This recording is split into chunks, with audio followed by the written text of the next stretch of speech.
դիմում եմ մեր տասնյակ հազարավոր հայրենակիցներին։ Մեր այն հայրենակիցներին, ովքեր հայաքվեի կենսաթոշակի բարձրացման այս արշավի մեջ գործուն մասնակցություն ունեցան հանրագրի ստորագրահավաքի մեջ, ինչպես նաև մասնակցություն ունեցան սոցիալական ցանցերում կենսաթոշակի բարձրացմանը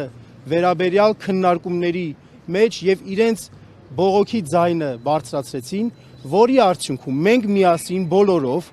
կարողացանք քաղաքական օրակարգ ստեղծել, քաղաքական իրողություն փոխել Հայաստանում եւ միասնաբար իրար հետ ձեռք ձեռքի բռնած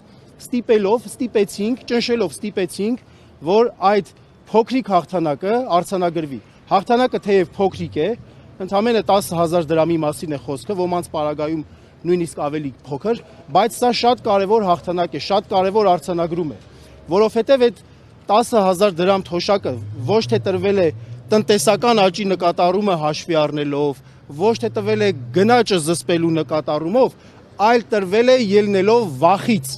Վախն է եղել են կարևորագույն գործոնը այս շենքում նստածների մոտ, որ գնացել են այդ կարևոր քայլին, այդ քայլին են գնացել։ Վախը մեր 500,000 քաղաքացիների հիասթափությունից, վախը, որ նրանք այլևս իրենց չեն վստահում եւ առաջիկա ընտրություններում իրենց ձայնը չեն տալիս։ Այսպիսով այս քայլը եղել է իրենց համար նախընտրական փրկողակ։ Սա նախընտրական փրկողակ են որպես ուզում ծառայեցնել մեր տատիկ պապիկների խնդիրների հետ կապված, բայց ոչ թե այդ խնդիրները համակարգային լուծում են ուզում տալ, այլ պարզապես ընտրություններին առաջ ինչ որ բան անել, որպեսզի շնորհակալ լինել։ Իսկ մեր տատիկ պապիկները չպետք է շնորհակալ լինեն այդ 10,000 դրամի համար կամ 5,000 դրամի համար, որովհետև դա Հայաստանի Հանրապետության քաղաքացիների գումարներն է, սա մեկ, եւ երկրորդ, ձեզ տալիս են 5,000 դրամ կամ 10,000 դրամ չուզենալով, իրենց մսից կտրելով, միևնույն ժամանակ իրենք ստանալով այս շենքում նստածները եւ հատկապես նախարարները միլիոնավոր ամսական միլիոնավոր դրամների աշխատավարձեր ու պարգևավճարներ։ Ես ուզում եմ հիշեցնել, որ միայն դեկտեմբեր ամսին աշխատավարձ 13-րդ աշխատավարձ եւ պարգևավճար մոտավորապես միջինով յուրաքանչյուրը իրենցից 7 միլիոն դրամ է ստացել։ Այնպես որ սա շնորհակալության տեղ չէ, սա մեր բոլորի հաղթանակն է, սիրելի քաղաքացիներ, սիրելի հայրենակիցներ, ձեր ստիպողականության, ձեր ճնշման եւ նաեւ մեր աջակցության արդյունքն է եւ նաեւ ուզում եմ շնորհակալություն հայտնել մեր նաեւ ընդդիմադիր բոլոր գործընկերներին, ովքեր որ այս օրակարգին միացան։ Այս օրակարգը մենք մեկնարկեցինք սեպտեմբեր ամսին 2025 թվականի սեպտեմբերի 18-ին ասուլիսով մենք մեկնարկեցինք եւ հայտարարեցինք, որ հանրագրային արշավ ենք սկսում եւ մեր ընդդիմադիր գործընկերները տարբեր միացան, այսինքն սա կարևորագույն օրակարգային հարց դարձավ եւ վախենալով մեր աճող վարկանիշից, այո, այդ վախի պայմաններում գնացին այս քայլին։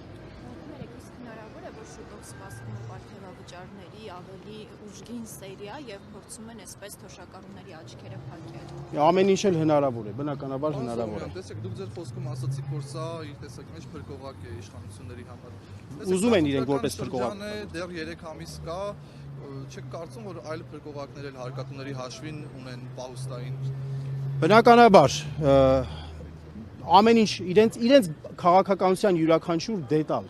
լինի արտաքին քաղաքականություն, սոցիալական քաղաքականություն, կրթական քաղաքականություն, ամբողջը նախընտրական տրամաբանության մեջ է։ Իրենց իշխանության գալու առաջին օրվանից, այսինքն ընտրություններով դժբախտաբար վերարտադրվելու առաջին օրվանից, նրանց գործունեության նպատակն ու տրամաբանությունը ոչ թե ժողովրդի մատից փուշ անելն է, ժողովրդի ցավին դարման անելն է, այլ պարզապես վերարտադրվելն է։ Իրենց բոլոր քայլերի տրամաբանությունը դրա մեջ է կայանում։ Իշխանության ներկայացուցիչները պնդում են, որ սա բնավ կապ չունի նախընտրական քարոզարշավի հետ, եւ հարց հնչեց այդ դեպքում ինչու հենց ընտրություններից առաջ ասեցին, ինչպես մեր տատիկ պապիկները մայիս ամսին, հունիս ամսին ապրեին, եթե կարող էին օրինակ հուլիսին տալ։ Խոսքը օրինակ էկոնոմիկայի նախարարի մասին։ Մենք պնդում ենք, իրենք ինչ են պնդում, իրենք սուտ են խոսում, սուտը նրանց գործունեության, սուտը եւ կիսաճշմարտությունը նրանց գործունեության հիմնական բնորոշ ցուցանիշն է։ Մենք հաստատապես ենք ասում, որ դա այդպես է, որովհետեւ եթե իրենք դա բարձրացնելու լինեին, իմ գործընկերներն արդեն նշեցին։ Բյուջեի մեջ վաղուց արդեն պլանավորած կլինեին, նախատեսած կլինեին եւ այն ժամանակ, երբ որ հայաքվեն, երբ որ ժողովուրդը առհասարակ այս հարցը բարձրացնում էր, չէին ասի փող չկա, չէին ասի պոպուլիզմ է, չէին ասի անիմաստ է, ընդառաջ կգնային եւ կանեին այդ որոշումը կընդունեին, բայց չգնացին, չարեցին, իսկ մեր վարկանիշը աճեց, մեր ժողովրդի ճնշումը, մեր քաղաքացիների ճնշումը նրանք չափում են, նրանք տեսնում են, գնահատում են եւ վախենալով, ես նորից եմ ասում, վախից ելնելով, որովհետեւ ոչ լեգիտիմ իշխանության գործունեության հիմքում վախն է։ Նրանք վախենում են եւ վախի պատճառով էլ գնացել են։ Եվ վախեցողին մեր ժողովուրդը չպետք է վստահի։ Վախեցողին պարզապես պետք է առաջիկա ընտրությունները որպես մեխանիզմ օգտագործելով ուղղակի հանենք այս շենքից դուրս գցենք եւ կենսաթոշակների բարելավումը մենք ոչ թե անելու ենք այսպիսի միջոցառումներով, այլ նորմալ տնտեսական աճ ապահովելով մեր խոստացածը, որ 2 տարում առնվազն 50% կբարձրացնենք, մոտեցնելով թոշակառուների փողը այն աստիճանի, որ մարդիկ գոնե կարողանան իրենց ֆիզիոլոգիական նորմալ զարգացման համար անհրաժեշտ սպիտակուցները, միկրոէլեմենտները պարունակող սնունդ ունենան կամ կարողանան գոնե կոմունալ վարձմուծեն եւ ձմեռը չմրսեն։ Այսինքն նվազագույն կենսաթոշակ որպես այդպեսի նվազագույն շեմը ինչքան պետք է։ Միջին կենսաթոշակը 75000 դրամ, պարոն Կոմենդացյան, ես ճիշտ եմ բանում, 75000 դրամ։ Այո, 75000 դրամ, որը որ առողջապահության նախարարության սահմանած նորմերով հավասարվում է պարենային սպառողական նվազագույն զամբյուղի։ Գոնե դա կարողանանք ապահովել։ Որտեղից ինչի հաշվին են այդ գումարները տալու, որովհետև դեռևս 2 տարի առաջ, երբ Փաշինյանին հարց են ուղղել թոշակների բարձրացման մասին, ասել է, որ եթե մենք պարգևավճար չստանանք եւ այդ պարգևավճարը գումարենք իրար, ընդամենը 1000 դրամով կարող ենք բարձրացնել։ Ի վերջո բյուջեն հաստատվել է եւ բյուջեի այդպիսի տող չի եղել, մենք բոլորս գիտենք, որ պիտի բարձրացվեն թոշակները, ինչի հաշվին, որտեղից է։ Հայաստանի Հանրապետության միլիոնավոր քաղաքացիներ առանց պարգևավճարների են ապրում եւ առանց ճոխ աշխատավարձերի են ապրում եւ ապրում են։ Չէ, միայն պարգևավճարը չի։ Երբ որ մենք ներկայացրեցինք մեր ծրագիրը, մենք այնտեղ հստակ ցույց տվեցինք փողի տեղը։ Առաջին հերթին ասելով, որ հնարավոր է տնտեսական աճը ճիշտ վերաբաշխում անել եւ տնտեսական աճի 20%-ը բերել եւ դնել այդ ֆոնդին, կենսաթոշակային ֆոնդին, որը որ մոտավորապես գնահատվում է 175 միլիարդ դրամ։ Սա առաջին կարևոր աղբյուրը։ Մյուս կարևոր աղբյուրը այն ծախսերը, որոնք կատարվում են իրենց իշխանությունը պահպանելու համար, ռեպրեսիոն համակարգին ուղղված տասնյակ միլիարդավոր դոլարները, ուրեմն տասնյակ միլիարդավոր դրամները, որոնք որ իրենց իշխանության գալու օրվանից աճել են երրապատիկ աճել են, մինչդեռ ժողովրդի անվտանգության մակարդակը իջել է, նվազել է, չի բարձրացել դրա արդյունքում։